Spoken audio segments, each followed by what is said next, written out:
Hello दोस्तों, आज आप सोच रहे होंगे हम तो दिख ही नहीं रहे हैं। सो दोस्तों, हम दिखेंगे किसी नेक्स्ट वीडियो में। हेलो दोस्तों, मेरा नाम है जय। एक बार फिर से स्वागत करते हैं हमारे चैनल मिस्टर जय फैक्ट। दोस्तों, आज हम बात करने वाले हैं किसी अमेजिंग फैक्ट के बारे में जिसे जानकर आप बिल्कुल हैरान हो जाएंगे। सो दोस्तों, वीडियो में आगे बढ़ने से पहले अगर आप चैनल पर नए हैं तो सब्सक्राइब कर लीजिए और हाँ, वीडियो पसंद आएगा तो लाइक कर दीजिए। एंड दोस्तों, वीडियो के लास्ट में हम आपसे कुछ क्वेश्चन पूछेंगे जिसका आप हमें कमेंट में आंसर दीजिएगा, जो भी आपको पता होगा।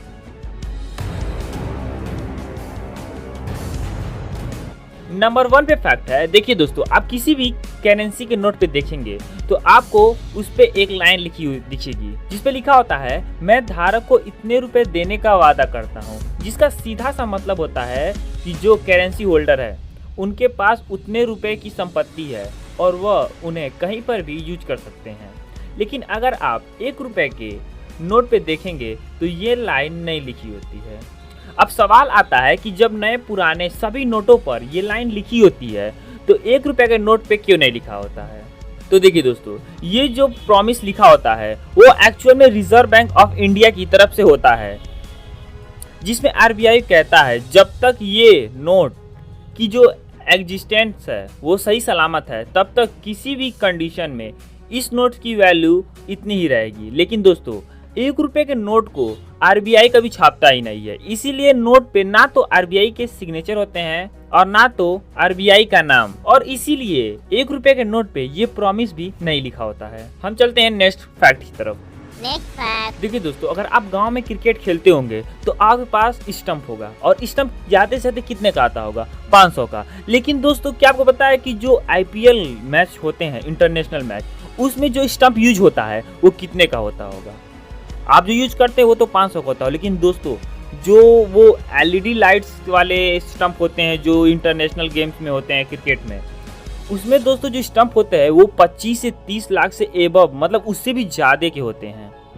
अब दोस्तों, आप सोचेंगे कि इतने महंगे स्टंप क्यों होते हैं? तो देखिए दोस्तों, अगर लकड़ी के स्टंप यूज होंगे तो बॉल हल्की सी टच होने पे स्टंप गिर जाएगा, जिससे कि जो अंपायर है उन्हें सही डिसीजन लेने में बहुत प्रॉब्लम होगी। इसीलिए एलईडी स्टंप का यूज किया जाता है जो कि काफी कॉस्टली आता है, और इसमें ऐसे सेंसर्स लगे होते हैं जो कि डिटेक्ट करके तुरंत बता देते हैं कि एक्चुअली में प्लेयर आउट हुआ है या फिर नहीं, जिससे अंपायर को फैसले लेने में कोई भी दिक्कत नहीं आती है। Next fact. दोस्तों, जब भी आप किसी कार को लेके चलते हैं जिसमें सनरूफ होता है तो आपका भी दिल करता हो कि हम सनरूफ से बाहर निकल के ताजी हवा को महसूस करें। लेकिन दोस्तों, अगर आप चलती हवा से बाहर निकलते हैं तो ये इनलीगल है।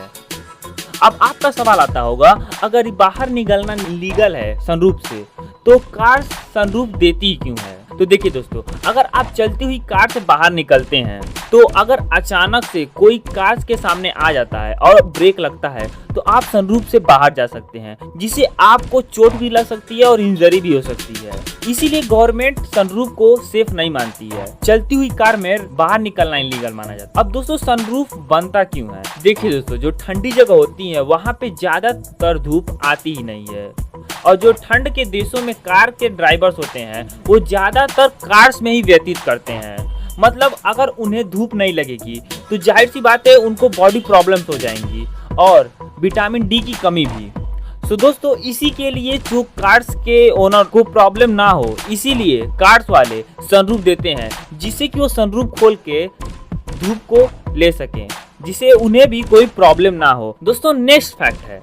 देखिए दोस्तों, अगर आप किसी ब्रिज के ऊपर से पैसेंजर ट्रेन को देखेंगे तो उसके ऊपर रूफ में कुछ गोल गोल ढक्कन जैसे आपको दिखाई देंगे। क्या आप बता सकते हैं ये ढक्कन क्यों दिए जाते हैं? तो देखिए दोस्तों, चाइना के बाद हमारा देश है जो सबसे ज्यादा पॉपुलेशन वाला देश है, इसीलिए हमारे इंडिया में ट्रेन में ज्यादा भीड़ लग जाती है, और कभी कभी भीड़ इतनी भी हो जाती है कि सांस लेना मुश्किल हो जाता है, और इतनी ज्यादा भीड़ में पैसेंजर को बहुत मुश्किल का सामना करना पड़ता है। अगर ऐसे में कोई जुगाड़ नहीं बनाया जाएगा तो भीड़ में फंसे लोगों को दम घुटकर मौत भी हो सकती है। तो इसीलिए ट्रेन के अंदर नियंत्रण रखने के लिए ट्रेन के छत पे ऐसे रूप बनाए जाते हैं जिससे कि हवा पास होती रहे और लोग अंदर फंसे हुए लोगों को कभी प्रॉब्लम ना हो। सो दोस्तों, इसीलिए सन के रूप में ऐसे गोल गोल ढक्कन बनाए जाते हैं। दोस्तों, नेक्स्ट फैक्ट है। देखिए दोस्तों, आप कोई भी कार या बाइक को स्टार्ट करते हैं तो आप उसे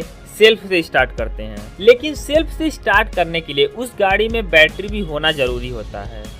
और जितनी बड़ी गाड़ी उतना बड़ा मोटर, और जितनी बड़ी उसमें मोटर इंजन लगी होती है उतनी बड़ी बैटरी भी चेंज होती रहती है। मान लीजिए अगर बाइक की जो मोटर है उसमें छोटी सी बैटरी लगी होती है, और कार की बात करें तो उससे बड़ी, ट्रक की बात करें तो उससे बड़ी। लेकिन दोस्तों सवाल अब आता है कि सबसे बड़ा प्लेन होता है एरोप्लेन, उसमें क्या कितनी बड़ी बैटरी लगती होगी।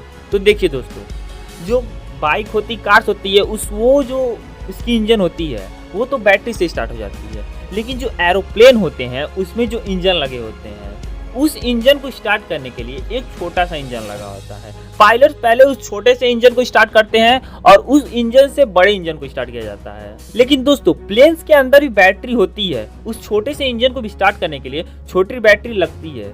लेकिन एक्चुअल में बोले तो जो प्लेन का इंजन है उसको स्टार्ट करने के लिए एक इंजन से ही स्टार्ट किया जाता है। Next fact. And last one fact, देखिए दोस्तों, जब भी आप बाइक या स्कूटी चलाते हैं तो उसे आप पैर से बैलेंस करते हैं जिससे कि वो स्कूटी चलती है। लेकिन दोस्तों लाइगर नाम के स्टार्टअप ने एक स्कूटी बनाई है जो खुद से खुद को बैलेंस कर लेती है। अब सवाल आता है, अगर स्कूटी खुद को बैलेंस कर लेती है तो क्या उसमें स्टैंड का जरूरत नहीं पड़ेगा। तो देखिए दोस्तों, लाइगर मोबिलिटी मुंबई का एक स्टार्टअप है, और ये लाइगर की जो स्कूटी है वो दुनिया की पहली ऑटो बैलेंस स्कूटी है। इस स्कूटर में कई सारे सेंसर लगे हैं, और इसी सेंसर के अकॉर्डिंग ये आसपास के डेटा को कलेक्ट करके और एआई के सिस्टम से सारे डेटा को अकॉर्डिंग इस स्कूटी को बैलेंस कर लेता है।